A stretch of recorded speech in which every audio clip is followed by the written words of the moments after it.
Hello, I'm Carwyn Morris and I'm here today to review Doctor Who Series 8, Episode 12, Death in Heaven. It's the finale, folks. So, let's review Doctor Who.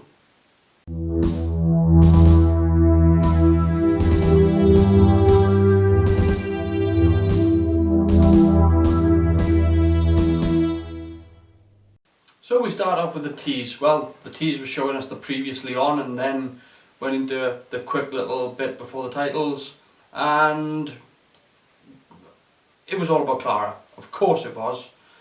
This series has all been about Clara. She's actually overtaken the show. The Doctor has become a supporting character in his own show thanks to Clara. But this kind of felt like they were acknowledging it. This kind of felt like, we've spent a little too much time on Clara and actually we're going to let him have this little bit. The fact that she takes on the mantle of the Doctor in a way to bluff the Cyberman that's trying to kill her, I thought was really, really good. And she tells the Cyberman that, Clara Oswald never existed. You know who I am. I'm the Doctor.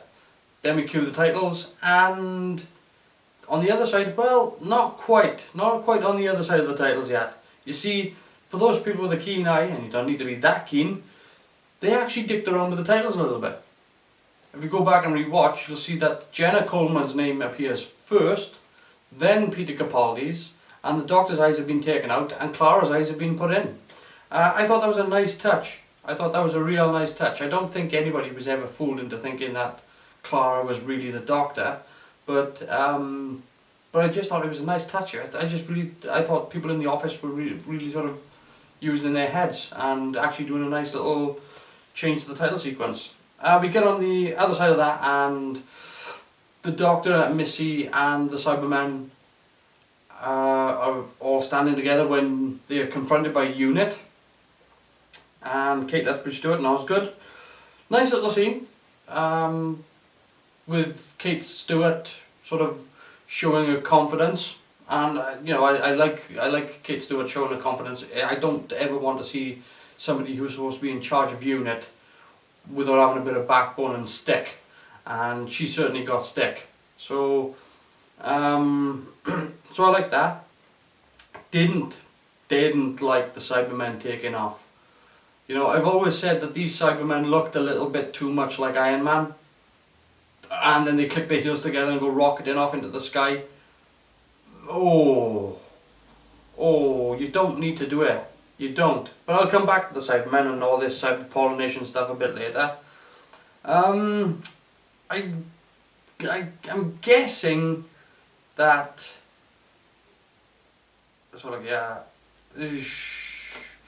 Trankin, the Doctor and the Master, or Missy. I'm going to call her the Master, okay? Let's just get her out of the way. I'm not going to go bother with Misty. I'm just going to use the Master. So the Master and the Doctor are standing in the middle of the street and they both get tranked. Don't understand why they're tranking the Doctor. I'm sure if you talk to the Doctor and say, look, come with us, I'm pretty sure he'd go with it. I'm not sure that you've necessarily got to knock him out to make him cooperate. Particularly if he thinks that you're there to help. He's going to go along with you. I don't see the point in that. Find out that Danny Pink has become a Cyberman and downloaded and comes back to life as a Cyberman. There we are. The Doctor finds out that he is now the President of Earth. Well, it's his second presidency. Don't forget, he was also the Lord President of Gallifrey. There's actually a nice little scene. Okay, I'm not going to lie. There was a nice little scene where they kept referencing Cloud Base and likening the Valiant to Captain Scarlet. People, ever since they introduced the Valiant, a lot of people were sort of likening it to Captain Scarlet, and more so to that than to the Avengers. So the fact that they actually acknowledged it and referenced it, I got no problem. And the Doctor referencing the fact that he done a hell of a foxtrot with Sylvia Anderson, who most people would know as the voice of Lady Penelope. So yeah, I liked that. Clara confronting all the Cybermen and running through the Doctor's background. There was a lot of exposition in this. I don't know whether or not they were thinking of using this episode as a jumping on point or whatever, but there was a lot of background exposition as to who people were. You know, you had Osgood giving a rundown of the Master, you had Clara spieling off the background of the Doctor. I'm not sure all this time was beneficial, and you probably didn't need to know. Anybody who's watched the show knows. Anybody who doesn't watch the show, they would have been just as clueless regardless of how much exposition you put in there. So I didn't see the point for all that. The Master chatting with the Doctor tells him that Gallifrey isn't lost, it's in another dimension, but it's in the same place. That's an important thing. We'll come back to that as well. So the Master escaping. Worst scene in Doctor Who to date. I mean, absolutely the worst scene in Doctor Who to date. Not because the Master was able to escape the handcuffs, but because there were two people standing there and there who watched the entire thing happen and did nothing. I mean absolutely nothing. They were there when Osgood got close, they were there when the Master whispered, they were there when the Master told Osgood to look in her pockets and pulls out a pair of handcuffs. If that's not an alert sign that the Master has placed a pair of handcuffs in Osgood's pocket without her knowing, I mean, where did they get these guys from? Where did they hire them from the bank of Carabraxos? I mean, how shit the security guards are they? Then she's there putting her lipstick on and they just suddenly got, oh, she's free. She's free, but she's only putting her lipstick on, everything's fine. We won't bother getting our guns out ready to shoot. No, she's only the most dangerous person on the planet. And then she leaps forward, and I can only describe it as a leap forward. It must have been one hell of a step to move, cross that amount of distance on the plane. And they still haven't shot her. Just terrible. I mean, that was really, really bad. I couldn't get into that. That was just like, oh, come on. You could have at least shot the floor. You know, fired off a warning shot before getting axed. And then of course we get the death of Osgood, and some people feel strongly about it. Doesn't bother me. You have to make your villains look strong, and the only way you can make your villains look strong is take characters that are cared about and put them into that sort of situation and vaporize them. Yeah, so Master escapes and has a plan for the Cybermen and the Doctor. No, this is where it all gets made up as we go along. Again, halfway through the second story, it's doing that again. It's starting to nosedive. It's not quite crashing yet, but I'll get around to why it was a total crash. So yeah, the Master escapes, the Doctor escapes, and I have to say, I thought it was a great moment. I thought the Doctor escaping via skydiving towards the TARDIS, I thought was a great scene. I thought it was a very, very good visual. I thought it was a very good, solid way for the Doctor to survive. I was half expecting him to pull a parachute out from somewhere, but no, it was a little bit more clever than that. The TARDIS was sort of being remote piloted towards him because he had the key, and yeah, I mean, it was a really good visual. So we get down to the ground where things are kicking off and Cybermen are popping up from graves, and Danny and Clara are having a moment in the cemetery, and we'll just cut to the part where the Master shows back up again, because to be honest with you, I don't care. Danny can say what he likes to Clara, Clara can say what she likes to Danny, I don't care. That relationship to me shouldn't even be part of the show. It happens outside the TARDIS, therefore it happens behind closed doors, therefore it's outside the show. That's the way I see it, and that's all I'm going to say about that. The scene with the Master and the Doctor in the cemetery. Do you know, I didn't like the fact that they gender swapped the Master. and I still don't. But my word, what a scene.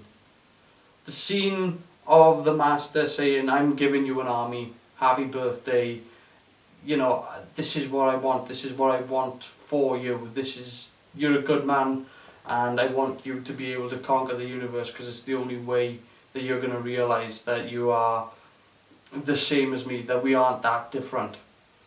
And it was almost heart-wrenching, particularly the point where the Master just turns to him and says, you know, I just want my friend back. You know, you kind of felt something for the character then. It was actually a really good, well-written scene. To be able to have a character like that has gone through all this history with the Doctor, and just to turn around and say, all I want is my friend back. All I want is for you to be my friend again. You know, that's heart-wrenching stuff. Not, you know, didn't make me well up or anything, but it adds another layer to the character. It was a layer to the character that we already knew about, but it just went sort of, you know, don't. I know you're evil, but you know, you don't have to.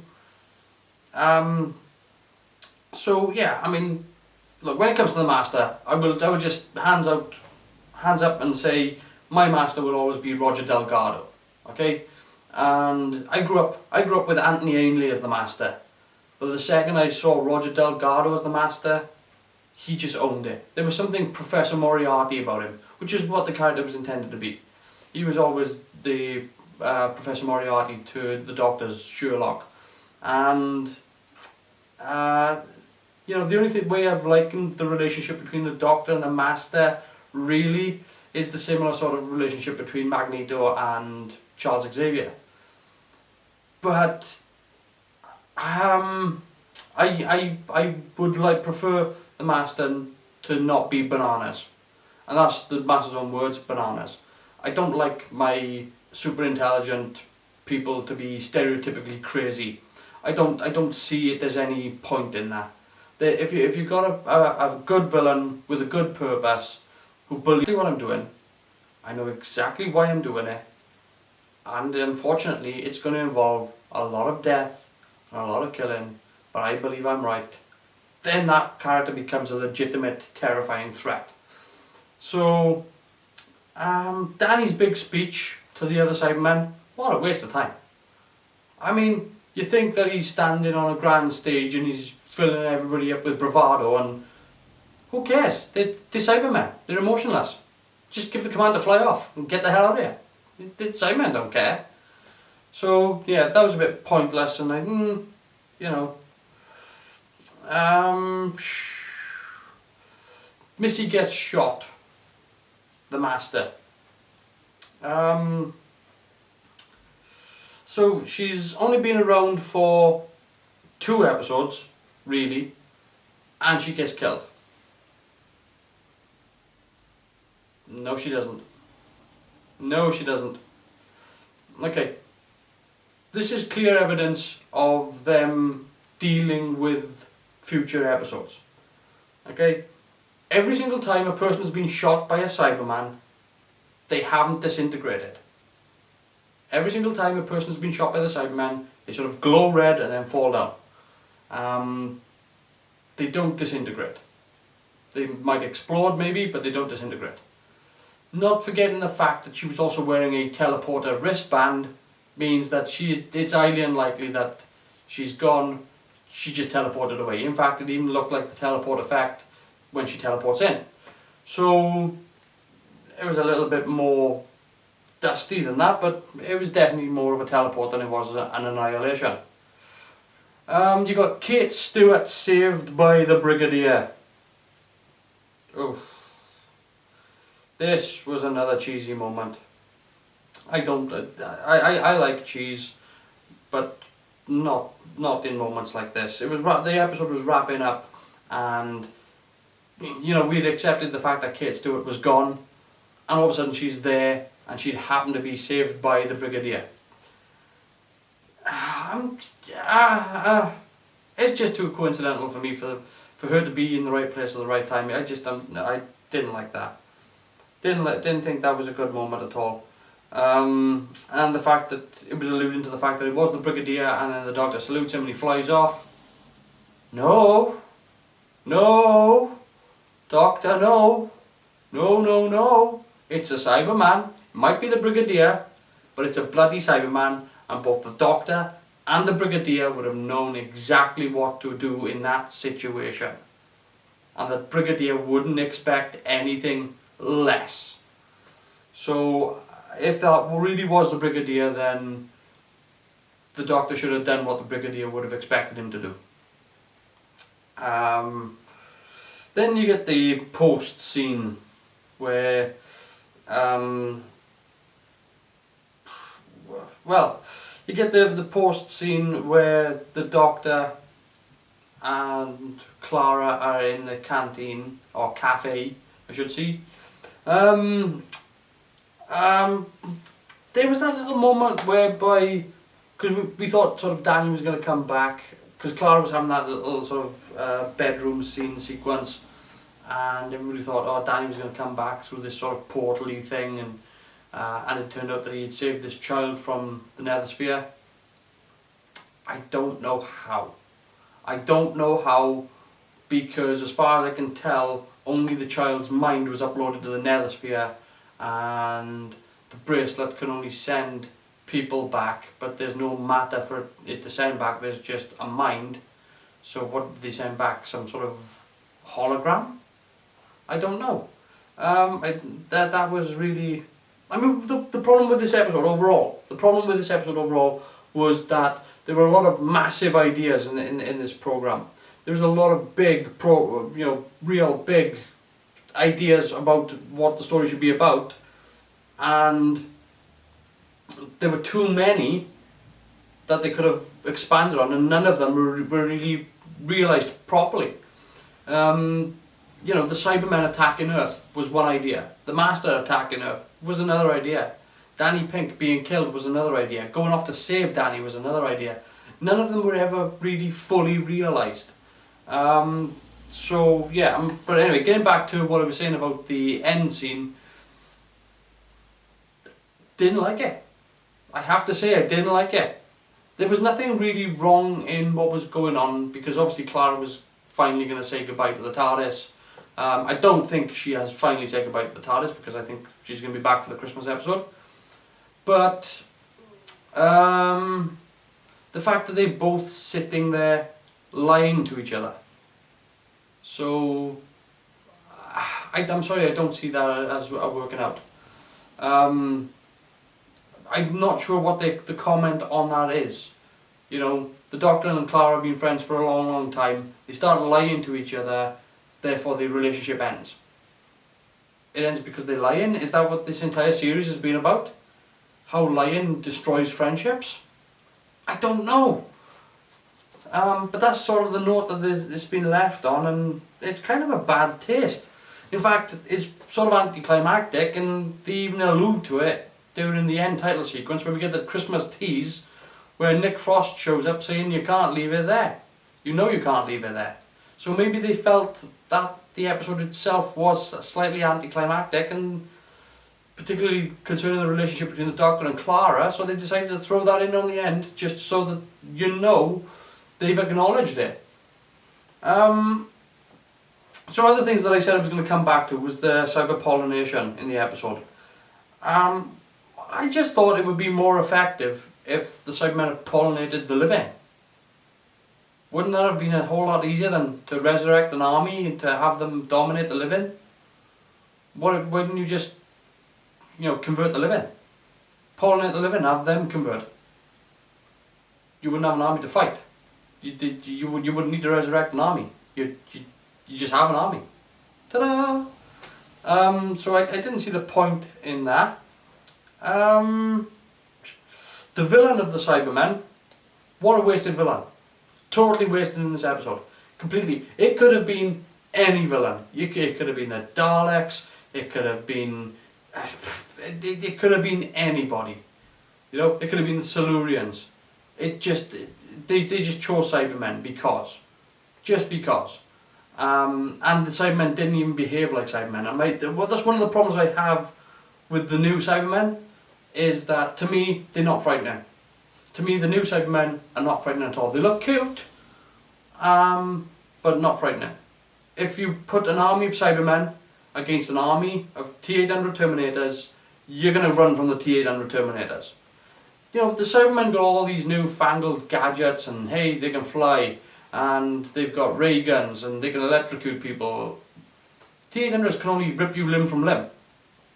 But they're still way more terrifying, you know? Because you can sort of imagine what being torn limb from limb would be like. Getting shot, yeah, it's over. Okay. I mean, it's still not nice, but given weighing the two, that's one of the problems I have with the Cybermen. The other thing is that the earlier classic series Cybermen, they were powerhouses. They were, you know, these people who played the Cybermen were damn near 7 foot tall. They dominated, you know, on the scene. So the new ones, they don't really seem to have the same sort of impact for me. And the other thing that I preferred about the classics were that there was something still human in their voice. There was something, it wasn't so treated that you couldn't hear something of their humanity. It made them creepy. It gave them a little bit of...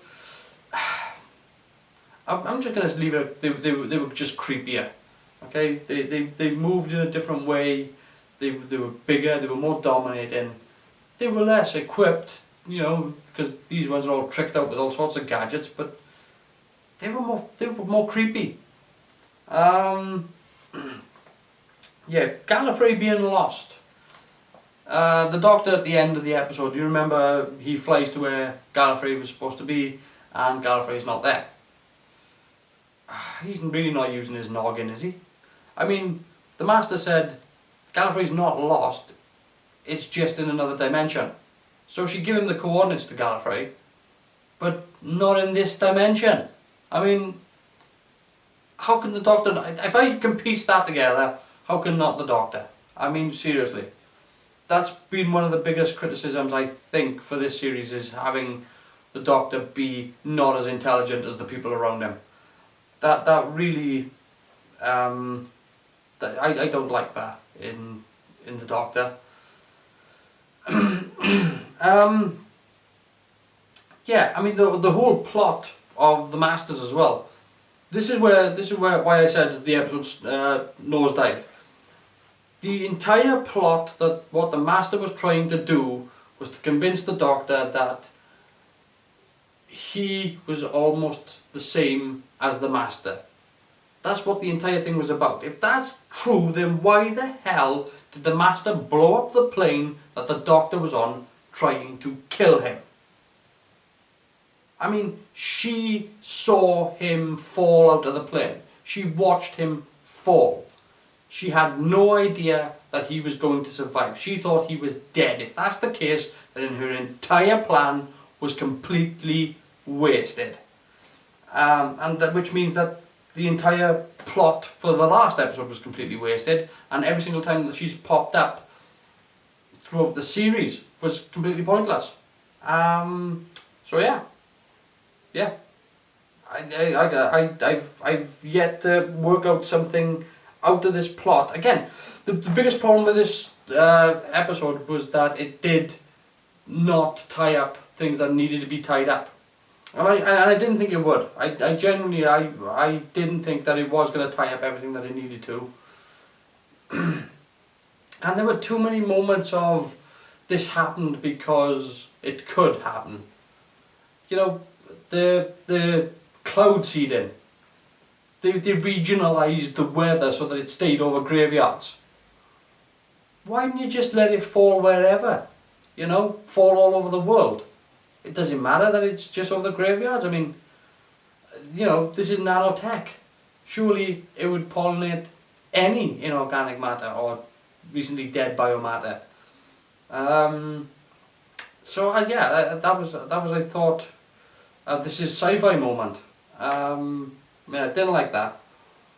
So overall, let's not be too harsh on this episode. There was a lot for it to get into an hour, and for the most part, it was a lot of fun. The problems they had came from there being way too many ideas that they just couldn't pull all of them off in the time allotted. And I genuinely think that there are some of the best dramatic moments from the Master and the Doctor in this episode. The Master on the plane, the entire time that Peter Capaldi is talking to the Master, it's very, very well written stuff. Now, do I agree with everything that was written and said? No, but I do think that it was very, very well put together. The feelings of this episode, I didn't like the fact that Cybermen couldn't punch their way through a thin aluminium skinned aeroplane. I didn't like the fact that they flew. Didn't like the idea of people's bodies being upgraded by cyber pollination. Didn't like the idea of downloading people's consciousness, because they didn't really explain how you download somebody's consciousness. You know, have they got to be tagged or something? I don't understand. So, and if you can upload somebody's consciousness when they die, surely you can be able to upload the living. I mean, that's what happened in Bells of St. John, wasn't it? So, not the worst finale to a series, but they've really got to straighten themselves out. This was better than most of the series, let's put it that way. This episode was better than most of the series, and that's my review of Doctor Who: Death in Heaven.